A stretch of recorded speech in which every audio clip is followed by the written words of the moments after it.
Hello guys, magandang gabi sa inyo and welcome back ulit sa channel natin. Syempre, this is Agapito of Gaptivity.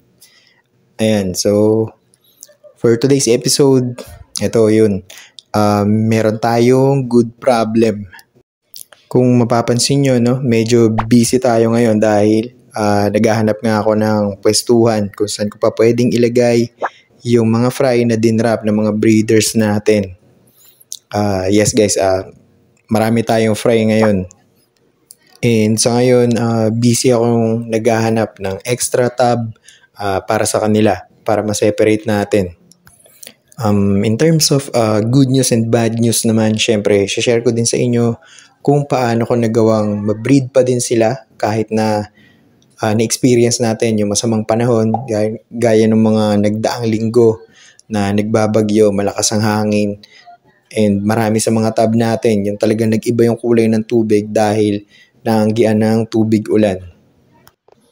At nagkataon pa nga na na-experience ko yung mga yun nung time na nasa probinsya ako at wala ako dito sa Manila. Kaya marami sa mga breeders ko yung talagang nawala sa kondisyon, as well as yung mga tab na pinaglalagyan nila. And today guys, syempre, share ko sa inyo kung ano ba yung hack na ginawa ko para masuportahan yung successful breeding nila. And disclaimer, syempre, hindi ako expert at lahat ng maririnig at mapapanood nyo today is based on my actual experiences. So with that being said, intro na tayo.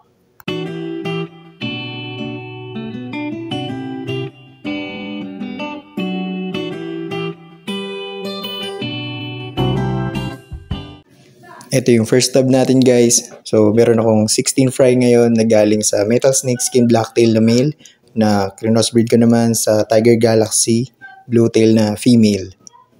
Then itong nasa small tab naman na to guys, hindi ko in-expect na magda-drop pa tong breeder ko na female ng Purple Dragon Snakeskin. Kasi yun nga, kung titignan nyo yung katawan niya, no, deform na talaga at nagkasakit pa to. So luckily, yun, nakapag-drop pa din siya. Bali itong female na to is kinross ko naman sa Silver Pink Magenta na male. And next tab naman natin guys, meron tayong 18 fry dito. Galing to sa Project Strain. Crossbreed to ng Albino Full Platinum White and Electric Black Moscow. Nung napunta to sa akin guys, ganito na talaga yung ano nila, coloration. Stable na. And next tab naman guys, meron akong 14 to 15 fry from Green Dragon Snakeskin na first batch.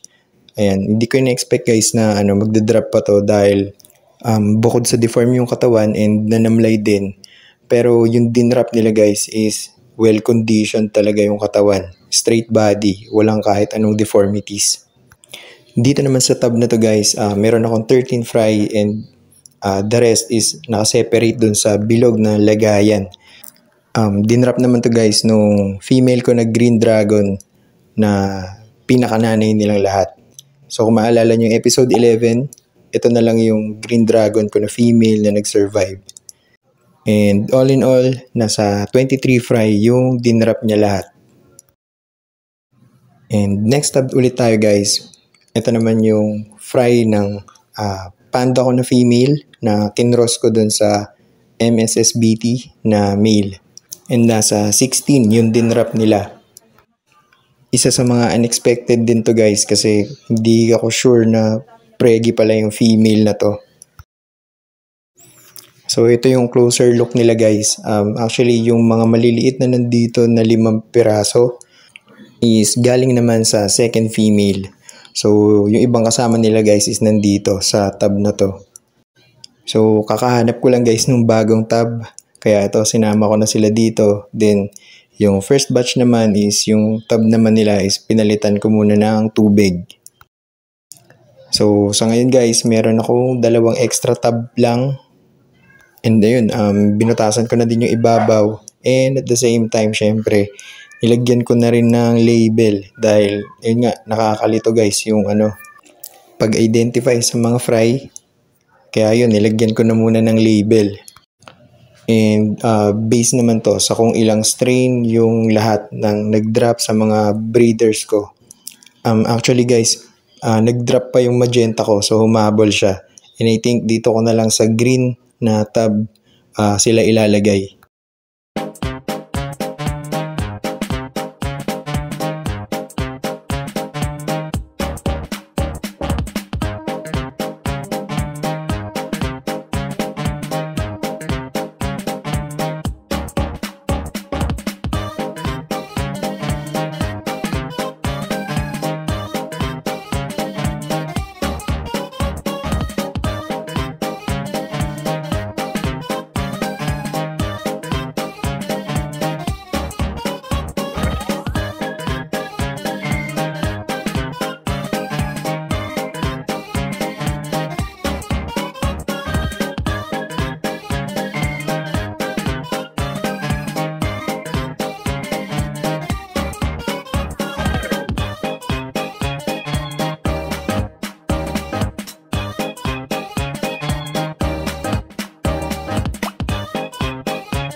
And finally, ayan, natapos din tayo.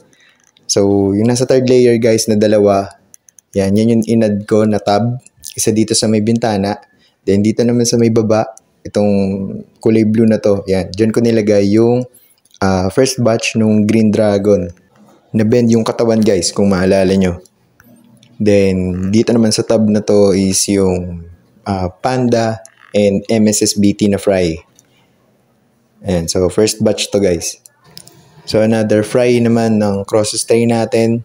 Dito sa tab na to yung MSSBT and Tiger Galaxy Blue Tail.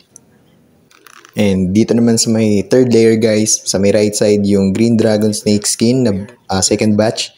And dito naman sa kulay green na tab na to, nandito yung latest drop na magenta. So humabol yun guys.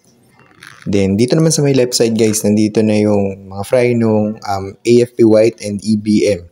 So, siyam yung nandito. Then, nakaseparate din yung siyam dito sa may ibaba na to. Itong nasa left side guys, yung Purple Dragon Snake Skin, nakinross ko sa magenta. Then, ito namang nasa right niya is yung AFP White and EBM. And yung second batch ng Panda at MSSBT. At meron pa tayong pahabol drop guys dito sa may ibaba. Nag-drop pa ng 8 fry yung project strain natin na AFP White and EBM. And last but not the least, nag-drop pa yung P-Dirt natin guys ng 14 fry. So yung P-Dirt nga pala na to guys is kinross ko naman sa Green Dragon Snake Skin. So all in all guys, meron tayong 7 different strain. And i-share ko naman sa inyo guys kung anong hack nga ba yung ginawa ko in terms of breeding preparation.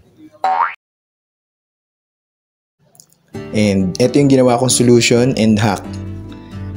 During nung past 2 months na may mga week na talagang nag-uulan at malamig yung weather.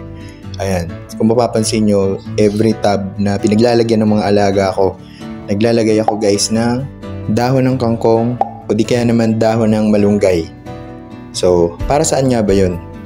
Sa mga hindi pa pamilyar, itong dalawang klaseng ng gulay nga na to ay sagana sa antioxidant na siyang pumipigil o lumalaban sa kahit na anong klase ng sakit na pwedeng mag-exist. Hindi lang sa katawan nila, syempre sa katawan din natin. At malaki din ang naitutulong nito guys sa metabolism din natin. Lalo kapag constipated tayo or hirap na hirap tayong dumumi. So, syempre, na-experience din yan ng mga alaga natin. No? Dahil yun nga, katulad nga din nung nabanggit ko dito sa episode natin na to, kapag taglamig, apektado din talaga yung routine nila, yung gana nilang kumain, yung kondisyon ng mga katawan nila, and at the same time, yung paraan nila makapagparami. At dahil naging maulan yung mga nakaraang buwan, yung mga araw talaga na halos buong araw maulan, ayun, malamig yung panahon, malamig yung temperatura ng mga tubig nila. Marami sa kanila yung talagang wala sa kondisyon at wala masyadong ganang kumain. Kaya ganito yung ginagawa kong solution guys kapag natatapat na yung week na uuwi kami ng province. Yan, so nasa 2 to 4 days yung pwedeng abutin nun. So wala silang pagkain kundi ito lang muna talaga. Ang kagandahan pa dito guys is hindi agad na pupollute yung tubig dahil mas namamanage nila yung unti-unting pagkabulok ng dahon habang nasa tubig. So sila yung mas nakaka-control ng mga excess na debris na pwedeng malaglag or yung pagkabulok nun mismo sa tub. Plus yung help din ng snail dahil isa sila sa mga nakikinabang din nun. Disclaimer lang ulit guys, itong hack or solution na to is ginamit ko lang para i-balance yung diet nila and condition yung katawan nila as well. And kung high maintenance yung mga alaga nyo, hindi ko sinasuggest guys na gawin nyo to, dahil tandaan natin na iba-iba ang routine ng mga fish keepers. Mabalikan ko lang pala guys yung purple dragon snake skin ko na to. Ang tagal na nito sa akin guys, siguro inaabot na ng 6 months hindi pa rin siya nagda-drop. Yung kapares niya and yung kasabay niya na isa pang female wala na din. Isa kasi ito sa tinamaan ng bad condition. Kung marirecall nyo tong episode natin na to, yan. Pero ngayon guys, ayan, nag-drop siya.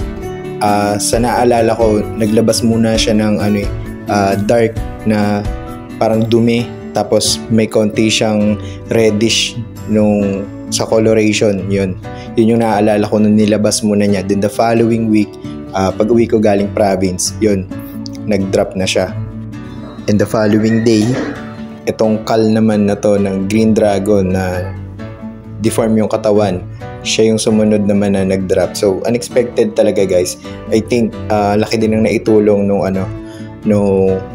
hack na nagawa ko na yun. And siguro guys, gagawan ko na lang din ng separate breakdown episode itong hack na to para mas ma-appreciate nyo yung pinaka-benefits talaga niya at yung reason ko kung bakit ko ginagawa yung ganito. So hanggang dito na lang po muna. Kung meron kayong comment or any suggestion, yun, lapag nyo lang sa comment section natin yan. At bago nga natin tapusin itong episode natin for today, syempre shout out palagi sa inyong lahat at sa mga bago nating supporters dyan. Viewers and subscribers guys, maraming salamat sa inyo sa pag-support sa channel natin na to. And if you think na kinapulutan nyo ng aral itong episode natin for today, just like, share, comment, and subscribe lang sa channel natin para mas maging updated pa kayo sa mga susunod pa nating uploads. Once again, this is Agapito from GapTVT. Ayun, sisikapin pa natin mag-improve guys. See you sa next episode. Ingat kayo palagi. God bless you all. And thank you as always. Bye.